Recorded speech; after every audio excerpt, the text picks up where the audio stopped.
ফাতেমা রাদিয়াল্লাহু তাআলা আনহা বললেন, স্বামী আমার, মানুষ যখন জমা হয়ে যাবে জানাজার নামাজে, আয়েশা দেখবে আমি ফাতেমার লাশটা কতটুকু লম্বা, কতটুকু চওড়া, কতটুকু মোটা। স্বামী আমার পর্দা লঙ্ঘন হবে। ওরে স্বামী, আমি কি আমল নিয়ে কবরে যাব? আমি বেপরদা হইয়া কবরে যাইতে চাই না।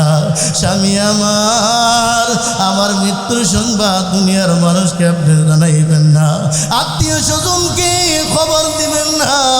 খাতুনে জান্নাত ফাতেমা রাদিয়াল্লাহু তাআলা আনহা এই কথা বলতে দেরি, ইন্তিকাল হতে আর দেরি নাই।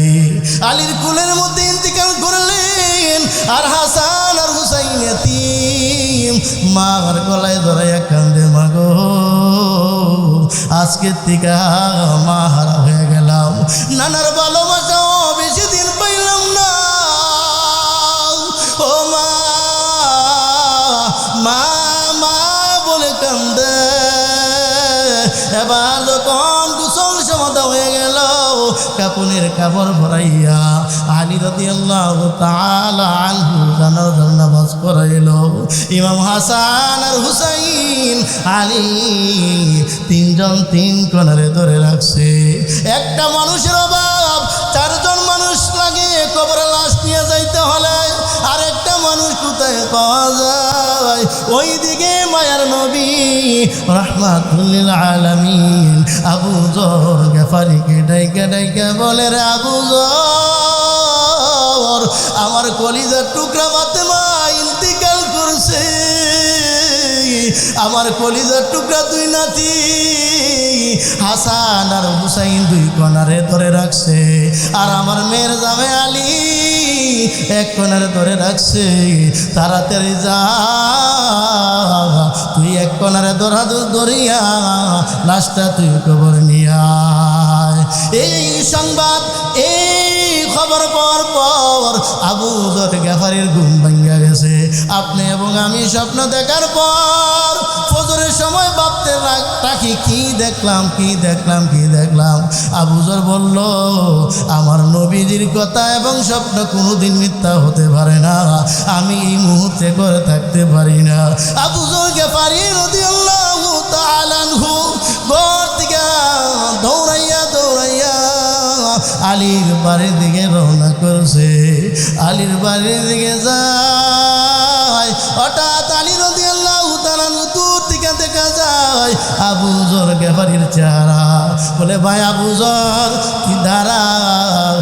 আমার হাসান আর হুসাইনের মা আমার বিবি ওসিয়ত করছিল, আমি দুনিয়ার মানুষকে জানাইতাম না। কে রে আবু যর, তুই খবরটা কই পাইলি? কে সংবাদ দিয়ে দিল? তাড়াতাড়ি তুমি আমাকে বলো। বলে, আলী, আমার কোনো দোষ নাই, কোনো দোষ নাই। আমাকে ঘুমের ঘরে নবী মুহাম্মাদুর রাসূলুল্লাহ সাল্লাল্লাহু আলাইহি ওয়াসাল্লাম বলতে আছে, এরা আবু যর তাড়াতাড়ি যা, আমার ফাতেমার লাশটা কাটিয়ার মধ্যে জমা রইছে, দরাদরি করিয়া তুই কবরে নিয়ে আয়। ও গো আলী, আমার নবী যদি না পাঠাইতেন আমি কোনোদিন আপনার বাড়িতে আসতাম না, আপনার বিবি লাশের কাঠের সামনে কোনোদিন আসতাম না। এবার চারজন দরাদরি করিয়া লাশ যখন কবরে নিয়ে গেল, কবরে যখন ফাতেমাকে রাখা হলো, আবু যর গফারি রাদিয়াল্লাহু তাআলা আনহু নিজেকে নসিহত করে, আবু যর, কি আমল জোগাড় করছো? এ আবু যর, তুই একদিন এই কবরের মধ্যে শুইবি, তুই কবরের আযাব সহ্য করতে পারবি? এ আবু যর, তুই জাহান্নামের আগুন সহ্য করতে পারবি? তুই কি জোগাড় করলি? হিসাব কিতাব মিলা, এরপরে তুই কবরে যা। আবু যর গফারি রাদিয়াল্লাহু তাআলা আনহু নিজেকে নিজে ওসিয়ত করে আহারে শেষ মুহূর্ত কানতে কানতে করে পেরেশান হয়ে গেছে। কে সে আবু যর গিফারি, যেমন তেমন সাহাবী না, নবীজির একজন প্রিয় সাহাবী হযরত আবু যর একদিন খেজুরের বাগান দিয়া হাঁটাহাঁটি করতেছে মাথা নিচু করিয়া। এইদিকে উহিনিয়া নবীজির কাছে চলে আসছেন, নবীজির সাথে কথোপকথন হইতেছে, আলাপ আলোচনা করতেছে। হঠাৎ জিব্রাইলের নজর আবু যর গিফারির চেহারার উপরে পড়ে গেছে। এবার জিব্রাইল নবীকে বলল, ওগো নবীজি, আপনার প্রিয় সাহাবী খেজুরের বাগানে দিয়া হাঁটাহাঁটি করতেছে মাথা নিচু করিয়া। এবার জিব্রাইল বলল, রে রাসূল বলল, এরে জিব্রাইল, আমার আবু যর গিফারিকে তুমি কিভাবে চিনো, কি কারণে চিনো? এবার জিব্রাইল বলল, নবীজি, আমি আবু যরকে আমি জিব্রাইল চিনি, শুধু তাই না, আকাশের মধ্যে যত রহমতের ফেরেশতা আছে সমস্ত রহমতের ফেরেশতারা আপনার প্রিয় সাহাবী আবু যর গিফারিকে চিনে। কিরে জিব্রাইল, কি কারণে, তার মধ্যে কি আমল সমস্ত ফেরেশতারা চিনে, কি আমল করছে তাড়াতাড়ি আমাকে বলো, আমার জানতে মন চায়। জিব্রাইল বলল, নবীজি, এই সুসংবাদটা দেওয়ার জন্যই তো আপনার কাছে আমি চলে আসছি। নবী গো, আপনার আবু যরের মধ্যে দুইটা আমল, একটা জাহিরি আমল আর একটা বাতিনি আমল। এবার নবীজি বলল, জাহিরি কোনটা আর বাতিনি আমল কোনটা? এবার জিব্রাইল বলল, ওগো নবীজি,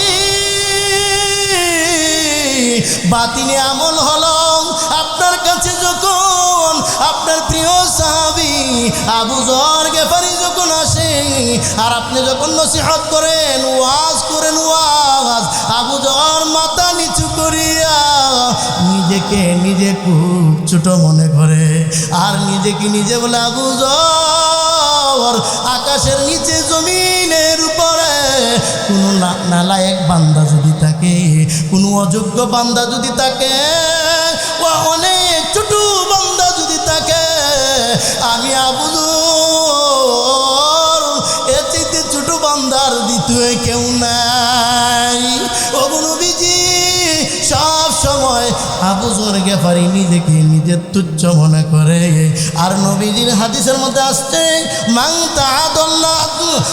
তাআদা আলিল্লাহি রাফাহুল্লাহ, যারা আল্লাহকে পাওয়ার জন্য, নবীজিকে পাওয়ার জন্য নিজেকে নিজে ছোট বানায় নেয়, আল্লাহ তাআলা তাকে বড় বানায়া দেয়।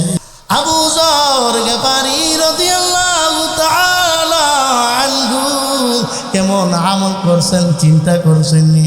আবার বলে, নবীজি, জাহিরি আমল কোনটা, জাহিরি আমল কোনটা? বলল, এত বেশি পরিমাণে সূরাতুল ইখলাস, কুল হুয়াল্লাহু আহাদ, এই সূরাটা এত বেশি পরিমাণে তিলাওয়াত করে, তিলাওয়াত করতে করতে স্বয়ং আল্লাহ রাব্বুল আলামিনের সাথে গভীর সম্পর্ক হয়ে গেছে। আসমানের মধ্যে মহান আল্লাহ ঘোষণা দিয়েছে, রে ফেরেশতারা, আবু যর গিফারি সাহাবী আমাকে মহব্বত করে ভালোবাসে, আমিও তোদেরকে সাক্ষী রেখে বলতেছি, আমি রব্বুল আলামিন আমার বান্দা আবু যর গিফারিকে ভালোবাসি। এই জন্য আমল করা দরকার আছে না নাই?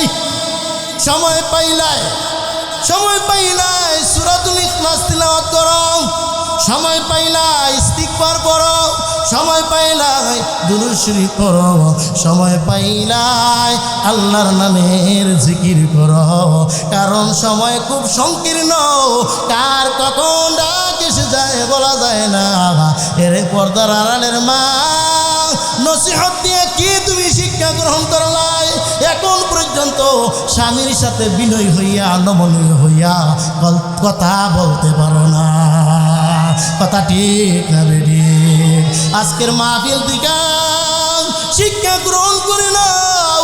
ফাতেমার আমলের সাথে তোমার আমল মিলাও।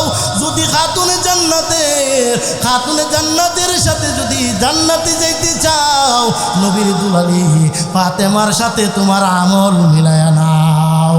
যদি তোমার আমল মিলিয়া যায় তাহলে তোমার হাসর হবে খাতুনে জান্নাত ফাতেমার সাথে। তাহাজ্জুদের সময় হয়ে গেছে। তাহাজ্জুদের সময় হওয়ার পর আলী রাদিয়াল্লাহু তাআলা আনহু তাকায় দেখে ফাতেমা রাদিয়াল্লাহু তাআলা আনহা পানির ভাণ্ড নিয়ে দাঁড়ায় রয়েছে। কি গো ফাতেমা, রাত্র গভীর হয়ে গেছে, তুমি কেন ঘুমাও না? এই ব্যাপারে কি? খাতুনে জান্নাত ফাতেমা রাদিয়াল্লাহু তাআলা আনহা বললেন, স্বামী আমার, আপনি পানি চেয়েছিলাম, আমি ঠিক মতো সময় মতো পানি দিতে পারি নাই। কখন আপনার ঘুম ভেঙে যায় আর আমি আপনাকে পানি পান করাইব। ওগো স্বামী আমার, এই জন্য আমি এতটুক রাত পর্যন্ত পানি পান করার জন্য অপেক্ষায় আছি। আলী রাদিয়াল্লাহু তাআলা আনহু বললে, বিবি আমার, তুমি যে এতটুক খেদমত করেছ, এই খেদমতটুকুর কারণে আমি আলীর কলিজা ঠান্ডা হয়ে গেছে। আলী রাদিয়াল্লাহু তাআলা আনহু তাহা উজু করিয়া তাহাজ্জুদের নামাজে দাঁড়ায় গেছে। তাহাজ্জুদের নামাজ আদায় করে বাজান আর দুই চোখ থেকে টপ টপ করে পানি পড়ে। তাহাজ্জুদের নামাজ খাতুনে জান্নাত ফাতেমা রাদিয়াল্লাহু তাআলা আনহা আলীর পিছনে আদায় করতেছে। যখন তাহাজ্জুদের নামাজ শেষ করিয়া আলী রাদিয়াল্লাহু তাআলা আনহু দুইটা হাত আল্লাহর আদালতে বিছাইয়া দিছে আর করুণ সুরে ডাকে, ও আমার মালিক আল্লাহ, আমার বিবি নবীর দুলালি খাতুনে জান্নাত ফাতেমা যে খেদমতটুকু করেছে, আয় আল্লাহ, আমি আলীর কলিজা ঠান্ডা হয়ে গেছে।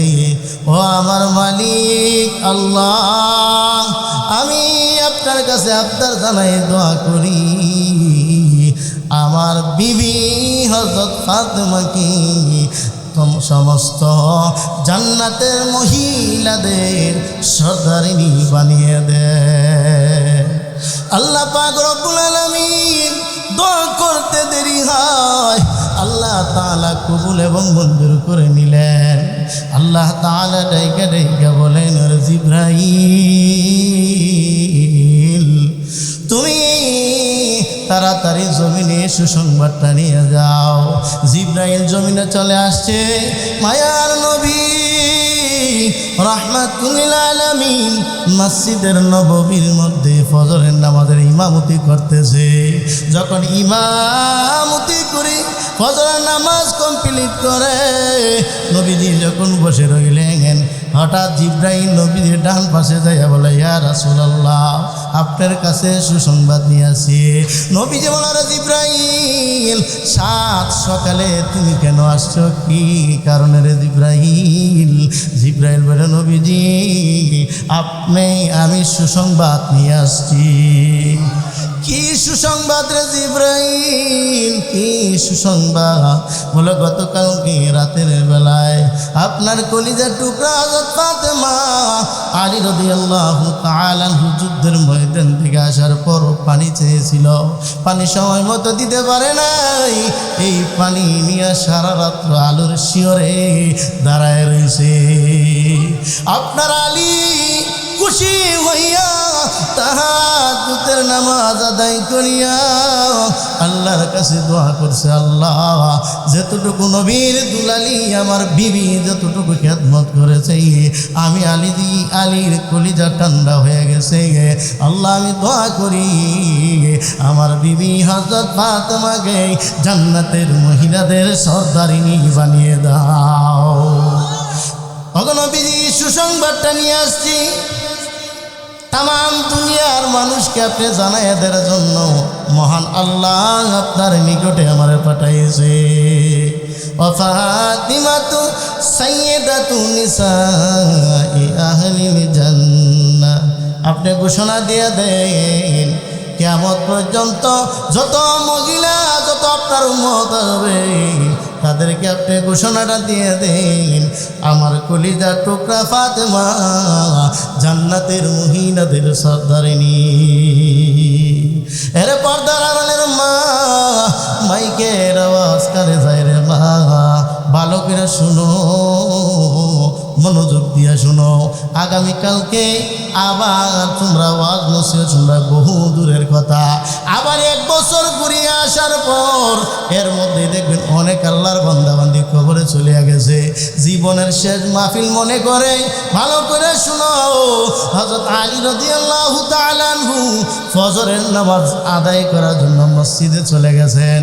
ওইদিকে খাতুনে জান্নাত হযরত ফাতেমা জোহরা রাদিয়াল্লাহু তাআলা আনহা গায়ের মধ্যে প্রচণ্ড জ্বর।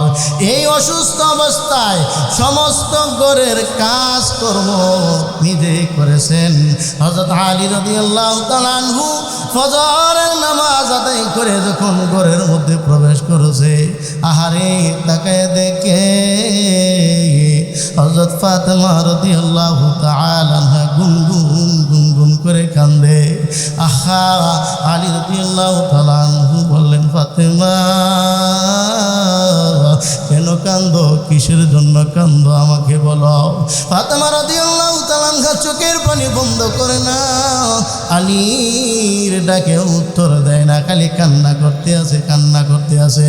অনেক কাকুতি মিনতি করার পর ফাতেমা রাদিয়াল্লাহু তাআলা আনহা আলীর দিকে লক্ষ্য করে বলে, আমার স্বামী আলী, আজকে স্বপ্নে আমি দেখেছি আমার বাবা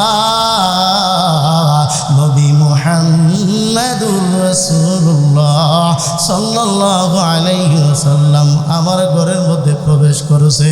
ঘরে প্রবেশ করিয়া কি যেন তালাশ করে,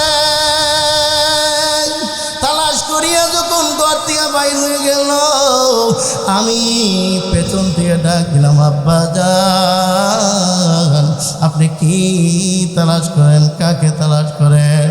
আব্বা জান পেছন থেকে উত্তর দেয়, এরে ফাতেমা আমি তো তোমাকে তালাশ করতেছি, এরে মা আমি তোমাকে নিয়ে যাওয়ার জন্য।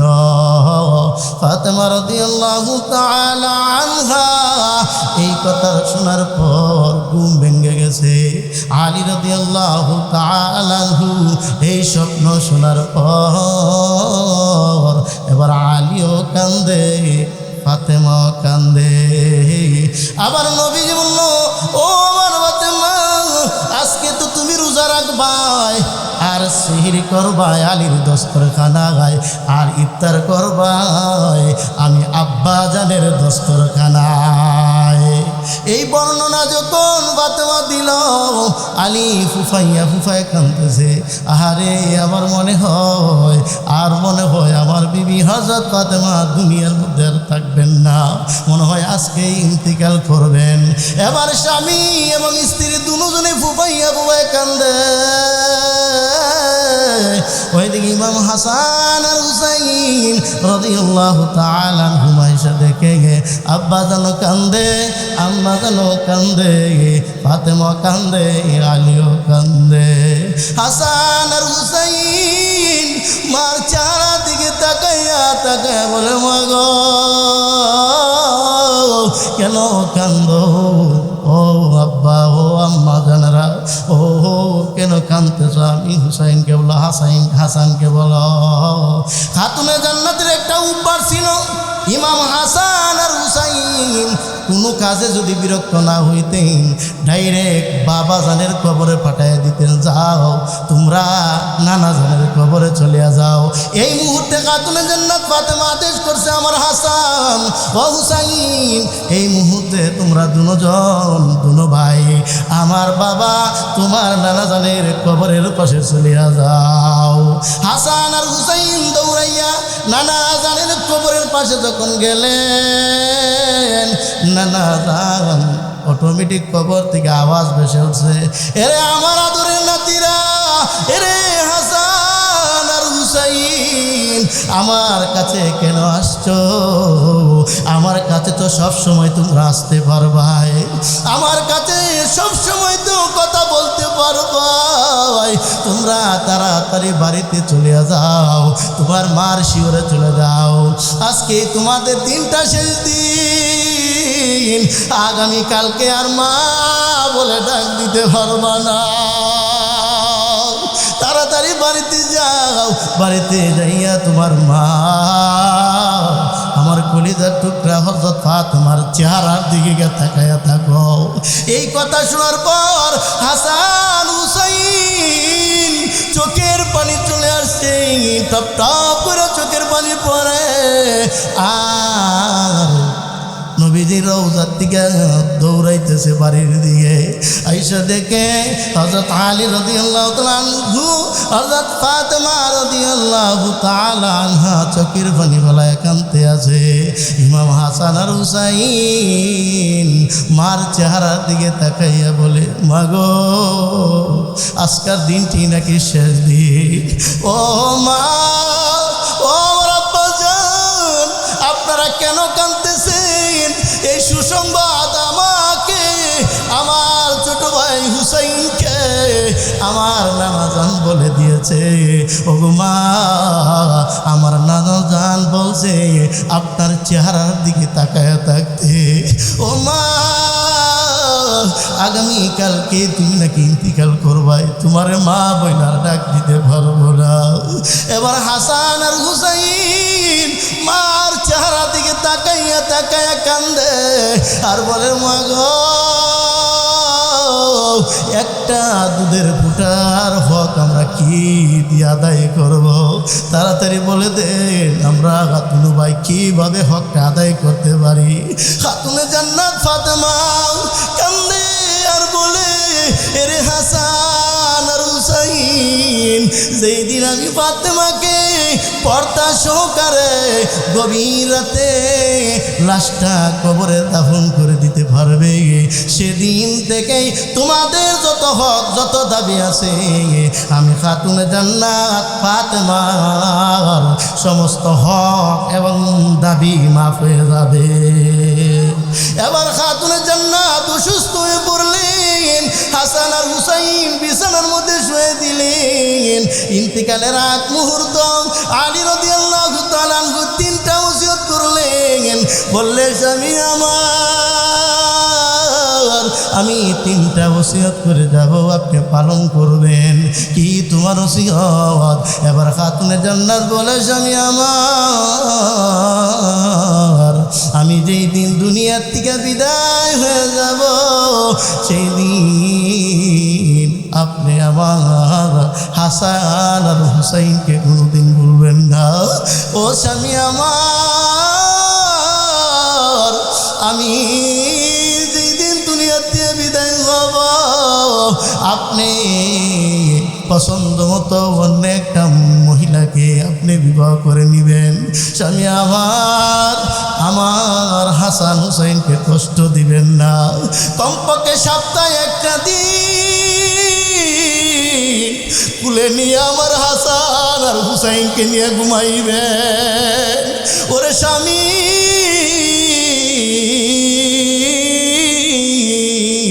আপনার ঘরে যেই দিন বিবাহ হয়ে আমি আসছি, আমার সংসার করতে যাইয়া কত ভুল ত্রুটি হয়েছে, কত অন্যায় হয়েছে, খেদমতের ত্রুটি হয়েছে গো স্বামী। আপনি মেহেরবানি করিয়া আপনি আমাকে মাফ করে দেন, ক্ষমা করে দেন। আপনি যদি ক্ষমা না করেন, হাসান আর হুসাইনের মা হওয়ার কারণে, নবীর মেয়ে হওয়ার কারণে কিয়ামতের ময়দানে আমি আল্লাহর কাঠগড়া দ্বারায় হিসাব দিতে হবে। ও স্বামী, আমার মাফ করে দেন, ক্ষমা করে দেন। এবার আলী রাদিয়াল্লাহু তাআলা এই কথা শোনার পর বলে, বিবি রে, আমি আলী তোমার যোগ্য ছিলাম না, উপযুক্ত ছিলাম না। তোমার আব্বা জান দয়া করিয়া, মেহেরবানি করিয়া, ইহসান করিয়া তোমাকে বিবাহ আমার কাছে দিয়েছে। ওরে বিবি, যেই দিন আমার করে আসছিলাম সেই দিন থেকে আজ পর্যন্ত আমি ঠিক মতো 2 বেলা খাবার আমি খাওয়াইতে পারি নাই। আমি 2 বেলা খাবার ঠিক মতো দিতে পারি নাই রে বিবি। আমি ভালো পোশাক আদি পরাইতে পারি নাই রে বিবি। তুমি পারো কি আমি আলীকে মাফ করতে? তুমি যদি মাফ না করো, কিয়ামতের ময়দানে আমি কঠিন আযাবের সম্মুখীন হয়ে যাব। এবার আলীও কান্দে, ফাতেমাও কান্দে। তাদের দাম্পত্য জীবন কত পরিষ্কার, কত সুন্দর। তোমার আমার দাম্পত্য জীবনের মধ্যে কোনো সুখ নাই, শান্তি নাই। 40-50 বছর সংসার আদি করেছে, কোনোদিন আমার মা বোনেরা স্বামীর কাছে মাপ চায় না, স্বামীও স্ত্রীর কাছে মাপ চায় না। এদের জিন্দেগি কত পরিষ্কার, কত সুন্দর। তোমার আমার জিন্দেগির মধ্যে খালি ঝগড়া আর বিবাদ আর হিংসা, ঘরের মধ্যে শান্তি নাই। শান্তি কি করে থাকবে? প্রত্যেকের ঘরে ঘরে টেলিভিশন আর ইন্টারনেট আর ফেসবুক ঢুকে গেছে। এই জন্য শান্তি সব টেলিভিশনের মধ্যে ঢুকে গেছে। কথা ঠিক না বেরি? এবার আলী রাদিয়াল্লাহু তাআলা হুকুম মাফ করে দিলেন। আরেকটা ওসিয়ত করলো, স্বামী আমার, আমি মারা যাওয়ার পর মৃত্যুর সংবাদ বেশি মানুষকে আপনি জানাইবেন না। আলী রাদিয়াল্লাহু তাআলা বললেন, এরা বিবি, তুমি তো হলো নবীর দুলালি খাতুনে জান্নাত ফাতেমাতুজ জাহরা, তুমি জান্নাতি মহিলাদের সরদারিনী। আমি অনেক মানুষকে সমাগত করব। এরে বিবি, এতে তোমার কোনো সমস্যা নাই। কি তোমার সমস্যা? ফাতেমা রাদিয়াল্লাহু তাআলা আনহা বললেন, স্বামী আমার, মানুষ যখন জমা হয়ে যাবে জানাজার নামাজে, আয়েশা দেখবে আমি ফাতেমার লাশটা কতটুকু লম্বা, কতটুকু চওড়া, কতটুকু মোটা। স্বামী আমার পর্দা লঙ্ঘন হবে। ওরে স্বামী, আমি কি এমন নিয়ে কবরে যাব? আমি বেপরদা হয়ে কবরে যাইতে চাই না। স্বামী আমার, আমার মৃত্যুর সংবাদ দুনিয়ার মানুষকে আপনি জানাইবেন না, আত্মীয় স্বজনকে খবর দিবেন না। খাতুনে জান্নাত ফাতেমা রাদিয়াল্লাহু তাআলা আনহা এই কথা বলতে দেরি, ইন্তিকাল হতে আর দেরি নাই। আলীর কুলের মধ্যে ইন্তিকাল করলেন। আর হাসান আর হুসাইন এতিম, মার গলায় ধরাইয়া কান্দে, মাগো আজকের থেকে মা হারা হয়ে গেলাম, নানার ভালোবাসাও বেশি দিন পাইলাম না। ও মা, মা মা বলে কান্দে। এবার যখন গোসল সমাধা হয়ে গেল, কাপনের কাপড় ভরাইয়া আলী রাদিয়াল্লাহু তাআলা আনহু জানাজার নামাজ পড়াইল। ইমাম হাসান আর হুসাইন আলী তিনজন তিন কোণারে ধরে রাখছে। একটা মানুষের অভাব, 4 জন মানুষ লাগে কবরে লাশ নিয়ে যাইতে হলে। আর একটা মানুষ কোথায় পাওয়া যায়? ওইদিকে মায়ার নবী রাহমাতুল লিল আলামিন আবু যর গফারিকে ডাইকা ডাইকা বলে, রে আবু যর, আমার কলিজার টুকরা ফাতেমা ইন্তিকাল করছে। আমার কলিজার টুকরা দুই নাতি হাসান আর হুসাইন দুই কোণারে ধরে রাখছে, আর আমার মেয়ের জামে আলী এক কোণারে ধরে রাখছে। তাড়াতাড়ি যা, তুই এক কোণারে ধরিয়া লাশটা তুই কবর নিয়ে আয়। এই সংবাদ, এই খবর পাওয়ার পর আবু যর গেফারির ঘুম ভাঙ্গা গেছে। আপনি এবং আমি স্বপ্ন দেখার পর ফজরের সময় ভাবতে থাকি, কি দেখলাম কি দেখলাম কি দেখলাম। আবু যর বলল, আমার নবীজির কথা এবং স্বপ্ন কোনোদিন মিথ্যা হতে পারে না, আমি এই মুহূর্তে করে থাকতে পারি না। আবু যর গেফারি রাদিয়াল্লাহু তাআলা আনহু ঘর থেকে দৌড়াইয়া দৌড়াইয়া আলীর বাড়ির দিকে রওনা করছে। আলীর বাড়ির দিকে যায়, হঠাৎ আলী রাদিয়াল্লাহু তাআলা দূর থেকে দেখা যায় আবু যর গেফারির চেহারা। বলে, ভাই আবু যর, তুই দাঁড়া, আমার হাসান আর হুসাইনের মা আমার বিবি ওসিয়ত করছিল, আমি দুনিয়ার মানুষকে জানাইতাম না। কেরে আবু যর, তুই খবরটা কই পাইলি? কে সুসংবাদ দিয়ে দিল? তাড়াতাড়ি তুমি আমাকে বলো। বলে, আলী, আমার কোনো দোষ নাই, কোনো দোষ নাই। আমাকে ঘুমের ঘরে নবী মুহাম্মাদুর রাসূলুল্লাহ সাল্লাল্লাহু আলাইহি ওয়াসাল্লাম বলতে আছে, এরা আবু যর তাড়াতাড়ি যা, আমার ফাতেমার লাশটা কাটিয়ার মধ্যে জমা রইছে, দরাদরি করিয়া তুই কবরে নিয়ে আয়। ও গো আলী, আমার নবী যদি না পাঠাইতেন আমি কোনোদিন আপনার বাড়িতে আসতাম না, আপনার বিবি লাশের কাঠের সামনে কোনোদিন আসতাম না। এবার চারজন দরাদরি করিয়া লাশ যখন কবরে নিয়ে গেল, কবরে যখন ফাতেমাকে রাখা হলো, আবু যর গেফারি রাদিয়াল্লাহু তাআলা আনহু নিজেকে নসিহত করে, আবু যর, কি আমল জোগাড় করছো?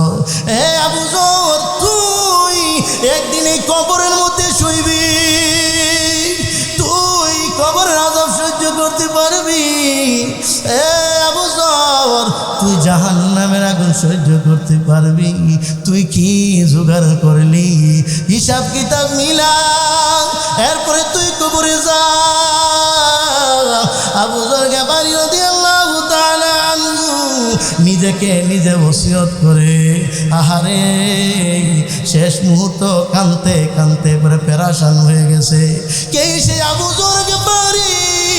যেমন তেমন সাহাবী না, নবীজির একজন প্রিয় সাহাবী হযরত আবু যর একদিন খেজুরের বাগান দিয়া হাঁটাহাঁটি করতেছে মাথা নিচু করিয়া। ওইদিকে উহিনিয়া নবীজির কাছে চলে আসছেন, নবীজির সাথে কথোপকথন হইতেছে, আলাপ আলোচনা করতেছে। হঠাৎ জিব্রাইলের নজর আবু যর গেফারির চেহারার উপরে পড়ে গেছে। এবার জিব্রাইল নবীকে বলল, ওগো নবীজি, আপনার প্রিয় সাহাবী খেজুরের বাগানে দিয়া হাঁটাহাঁটি করতেছে মাথা নিচু করিয়া। এবার জিব্রাইল বলল, রে রাসূল বলল, এরে জিব্রাইল, আমার আবু যর গেফারিকে তুমি কিভাবে চিনো, কি কারণে চিনো? এবার জিব্রাইল বলল, নবীজি,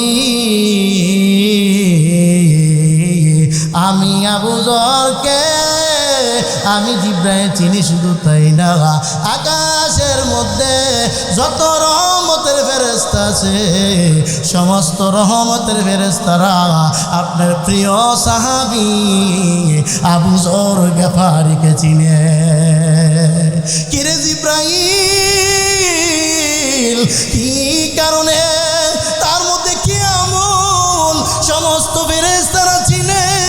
কি আমল করছে? তাড়াতাড়ি আমাকে বলো, আমার জানতে মন চায়। জিব্রাইল বলল, নবীজি, এই সুসংবাদটা দেওয়ার জন্যই তো আপনার কাছে আমি চলে আসছি। নবী গো, আপনার আবু যরের মধ্যে দুইটা আমল, একটা জাহিরি একটা বাতিনি আমল। এবার নবীজি বলল জাহিরি কোনটা আর বাতিনি আমল কোনটা? এবার জিব্রাইল বলল ওগো নবীজি, বাতিনি আমল হলো আপনার কাছে যখন আপনার প্রিয় সাহাবী আবু যর গেফারি যখন আসে আর আপনি যখন নসিহত করেন, ওয়াজ করেন, ওয়াজ আবু যর মাথা নিচু করিয়া নিজেকে নিজে খুব ছোট মনে করে আর নিজেকে নিজে বলে আবু যর আকাশের নিচে জমিনের উপরে কোনো নালায়েক বান্দা যদি থাকে, কোনো অযোগ্য বান্দা যদি থাকে, ও অনেক ছোট বান্দা যদি থাকে, আমি আবু যর এর চাইতে ছোট বান্দার দ্বিতীয় কেউ নাই। ওগো নবীজি, সব সময় আবু যর গেফারি নিজেকে নিজের তুচ্ছ মনে করে। আর নবীজির হাদিসের মধ্যে আসছে মান তাআদাল্লাহ মান তাআদালিল্লাহি রাফাহুল্লাহ, যারা আল্লাহকে পাওয়ার জন্য, নবীজিকে পাওয়ার জন্য নিজেকে নিজে ছোট বানায় নেয়, আল্লাহ তাআলা তাকে বড় বানায়া দেয়। আবু যর গেফারি রাদিয়াল্লাহু তাআলা আনহু, আবু যর গেফারি রাদিয়াল্লাহু তাআলা আনহু কেমন আমল করছেন চিন্তা করছেন নি? আবার বললেন নবীজি জাহিরি আমল কোনটা, জাহিরি আমল কোনটা? বলল এত বেশি পরিমাণে সূরাতুল ইখলাস, কুল হুয়াল্লাহু আহাদ, এই সূরাটা এত বেশি পরিমাণে তিলাওয়াত করে, তিলাওয়াত করতে করতে স্বয়ং আল্লাহ রাব্বুল আলামিনের সাথে গভীর সম্পর্ক হয়ে গেছে।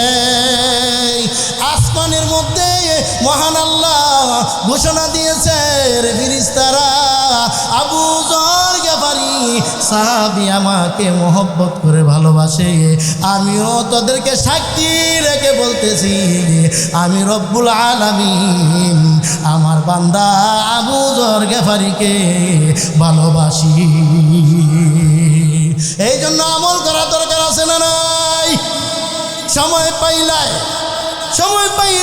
সূরাতুল ইখলাস তিলাওয়াত করো, সময় পাইলাই ইস্তিগফার করো, সময় পাইলাই দুরূদ শরীফ পড়ো, সময় পাইলাই আল্লাহর নামের জিকির করো। কারণ সময় খুব সংকীর্ণ, কার কখন ডাক এসে যায় বলা যায় না। এর পর্দার আড়ালের মা, নসিহত দিয়ে কি তুমি শিক্ষা গ্রহণ করলাই?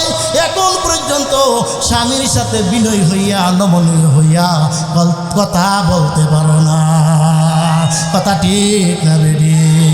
আজকের মাহফিল থেকে শিক্ষা গ্রহণ করে নাও, ফাতেমার আমলের সাথে তোমার আমল মিলাও।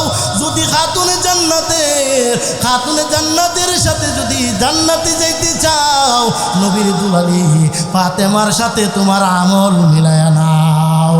যদি তোমার আমল মিলিয়া যায় তাহলে তোমার হাসর হবে খাতুনে জান্নাত ফাতেমার সাথে।